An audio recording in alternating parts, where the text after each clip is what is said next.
Subscribe dan nyalakan lonceng supaya tidak ketinggalan video berikutnya. Acara selanjutnya, penampilan dari siswa-siswi kelas 6, yaitu drama Uwais Al-Qarni, pemuda yang dirindukan surga.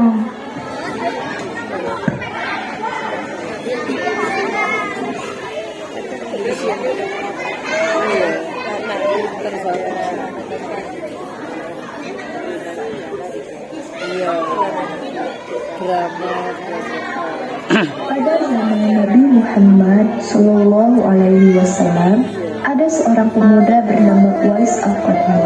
Ia tinggal di negeri Yaman. Ia seorang fakir dan dia hidup bersama ibunya yang lupa.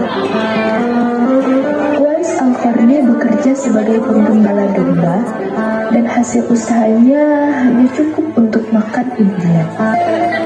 Bila ada kelebihan, terkadang ia menggunakan untuk membantu tetangganya yang hidup miskin. Uwais Al-Qarni juga memiliki penyakit sofak. Tubuhnya belang-belang. Walaupun cacat, ia adalah pemuda yang soleh dan sangat berbakti kepada ibunya. Ibunya adalah seorang wanita tua yang lumpuh. Uwais senantiasa merawat dan memenuhi semua permintaan ibunya. Tapi hanya satu permintaan yang sulit ia kabulkan. Anakku, mungkin ibu tak lama lagi akan bersama dengan kamu. Ikhtiarkan agar ibu bisa mengerjakan haji.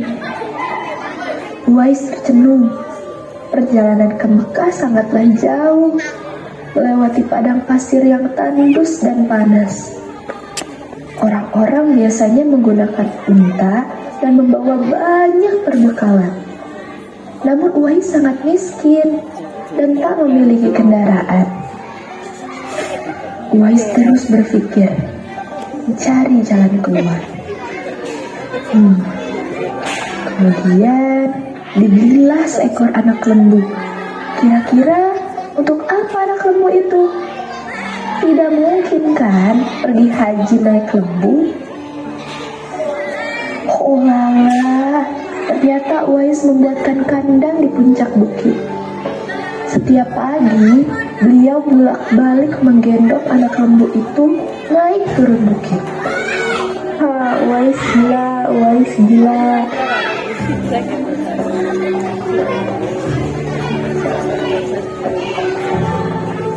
Tak pernah ada hari yang terlewatkan ia menggendong lembu naik turun bukit. Makin hari, anak lembu itu makin besar, dan makin besar tenaga yang diperlukan Uwais. Tetapi, karena latihan tiap hari, anak lembu yang membesar itu tak terasa lagi. Setelah 8 bulan berlalu, sampailah musim haji. Lembu Uwais telah mencapai 100 kg. Begitu juga dengan otot Uwais yang makin membesar. Ia menjadi kuat mengangkat barang. Tahulah sekarang orang-orang apa maksud Uwais menggendong lembu setiap hari. Ternyata ia latihan untuk menggendong ibunya. Uwais menggendong ibunya berjalan kaki dari Yaman ke Mekah.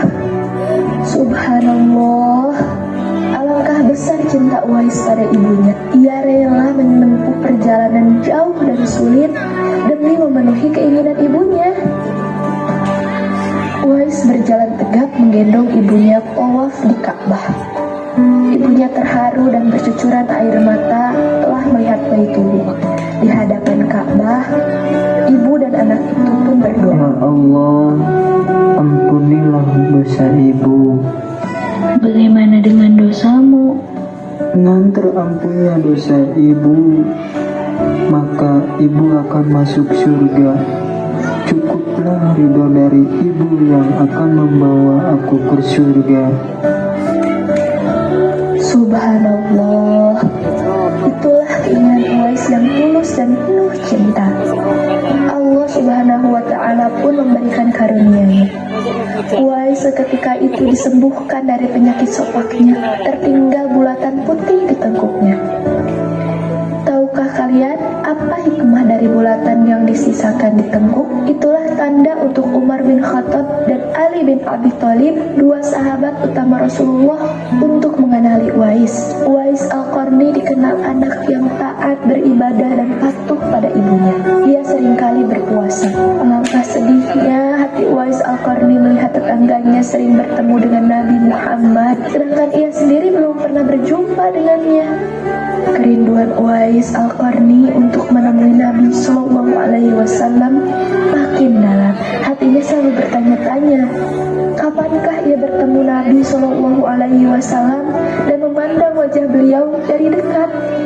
Ia rindu mendengar suara Nabi Muhammad Shallallahu Alaihi Wasallam. Kerinduan karena iman. Wahai ibu, bolehkah anakmu ini pergi ke Madinah untuk berjumpa dengan Rasulullah? Pergilah wahai Uwais, anakku, temuilah Nabi di rumahnya, dan bila telah berjumpa dengan Nabi, segeralah engkau kembali pulang. Betapa gembira mendengar jawaban ibunya itu. Segera ia berkemas untuk berangkat dan berpesan kepada tetangganya agar menemani ibunya selama ia pergi. Sesudah berpamitan sembari mencium ibunya, berangkatlah Uwais Al-Qarni menuju Madinah. Setelah ia menemukan rumah Nabi, ketupnya pintu rumah itu sambil mengucapkan salam. Keluarlah seseorang seraya membalas salamnya. Assalamualaikum. Waalaikumsalam. Permisi, bisakah saya bertemu dengan Rasulullah? Maaf, tidak bisa. Rasulullah sedang dalam pertempuran bersama sahabat yang lainnya. Dalam hati Uwais bergejolak perasaan ingin menunggu bertemu dengan Nabi. Sementara ia ingat pesan ibunya agar ia cepat pulang ke Yaman. Akhirnya, karena ketaatannya kepada ibunya, pesan ibunya mengalahkan suara hati dan kemauannya untuk menunggu dan berjumpa dengan Nabi Shallallahu Alaihi Wasallam. Waktu terus berganti. Suatu ketika, Khalifah Umar teringat akan sabda Nabi Shallallahu Alaihi Wasallam tentang Uwais Al-Qarni. Khalifah Umar berbincang dengan Ali. Wahai Khalifah, apakah engkau tahu sabda Nabi tentang penghuni langit? Insya Allah saya tahu. Rasulullah SAW pernah bersabda, kalau kalian ingin berjumpa dengan dia, perhatikanlah ia mempunyai tanda putih di tengah telapak tangannya. Rasul menyarankan apabila kalian bertemu dengan dia, mintalah doa dan istighfarnya. Dia adalah penghuni langit, bukan orang bumi. Apakah engkau ingin menemuinya? Iya, insya Allah. Sejak saat itu, setiap ada kafilah atau rombongan yang datang dari Yaman, Khalifah Umar radhiyallahu anhu dan Ali radhiyallahu anhu selalu menanyakan tentang Uwais Al-Qarni. Wahai orang Yaman, apakah dalam rombongan kalian ada yang bernama Uwais Al-Qarni? Maaf Khalifah, tidak ada. Wahai orang Yaman, apakah dalam rombongan kalian ada yang bernama Uwais Al-Qarni? Maaf Khalifah, tidak ada. Suatu hari rombongan Yaman datang ke Madinah.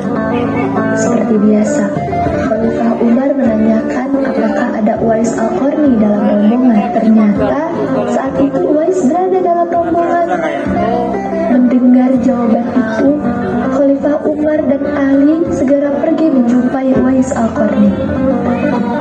Sesampainya di kemah tempat Uwais berada, Khalifah Umar dan Ali memberi salam. Tapi rupanya Uwais sedang sholat. Setelah mengakhiri sholatnya dengan salam, Uwais menjawab salam Khalifah Umar dan Ali sambil mendekati kedua sahabat Nabi ini dan mengulurkan bersalaman. Wajah Uwais Al-Qarni tampak bercahaya. Benarlah seperti sabda Nabi Shallallahu Alaihi Wasallam bahwa dia itu adalah penghuni langit. Wahai hamba Allah, siapakah namanya? Abdullah. Kami juga Abdullah, hamba Allah. Bolehkah kami mengetahui nama aslimu? Uwais Al-Qarni. Wahai Wais, sang penghuni langit, kami semua memohon doa dan istighfarmu sesuai sabda Rasulullah SAW. Sayalah yang harus meminta doa pada kalian. Kami datang ke sini untuk mohon doa dan istighfar dari Anda, Wais Al-Qarni.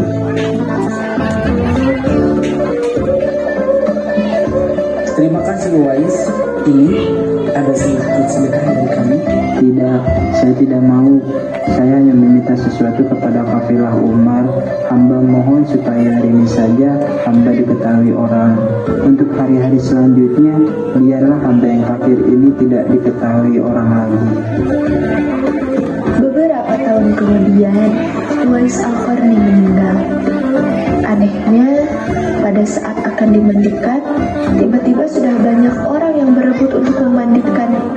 Saat mau dikafani, di sana pun sudah ada orang-orang yang menunggu untuk mengafaninya. Saat mau dikubur, sudah banyak orang yang siap menggali kuburannya. Ketika usungan dibawa menuju perkuburan, luar biasa, banyaknya orang yang berebutan untuk mengusungnya. Siapakah sebenarnya engkau, wahai Uwais Al-Qarni? Bukankah Uwais yang kita kenal hanyalah seorang fakir yang tak memiliki apa-apa, yang kerjanya sehari-hari hanyalah sebagai pengembala domba dan unta? Tapi ketika hari wafatmu, engkau menggemparkan penduduk Yaman dengan hadirnya manusia-manusia asing yang tak pernah kami kenal. Mereka datang dalam jumlah sedemikian banyaknya. Agaknya mereka adalah para malaikat yang diturunkan ke bumi hanya untuk mengurus jenazah dan pemakamannya. Berita meninggalnya Uwais Al-Qarni dan keanehan-keanehan yang terjadi ketika wafatnya telah tersebar kemana-mana. Ada seorang pengurus jenazah yang menjelaskan siapa Uwais Al-Qarni. Nabi Muhammad SAW pernah bersabda bahwa Uwais Al-Qarni adalah penghuni langit. Nabi menceritakan kepada para sahabatnya, kalau kalian ingin berjumpa dengan dia, perhatikanlah, dia mempunyai tanda putih di tengah telapak tangannya. Nabi menyarankan apabila kalian bertemu dengan dia, mintalah doa dan istighfarnya. Dia adalah penghuni langit, bukan orang hidup. Baru saat itulah penduduk Yaman mengetahuinya. Siapa sebenarnya Uwais Al-Qarni? Sekian dari garis 6. Terima kasih. Wassalamualaikum warahmatullahi wabarakatuh. Klik like jika kalian suka video ini, klik dislike jika tidak suka. Dan bagikan video ini jika menurut kalian ini bermanfaat.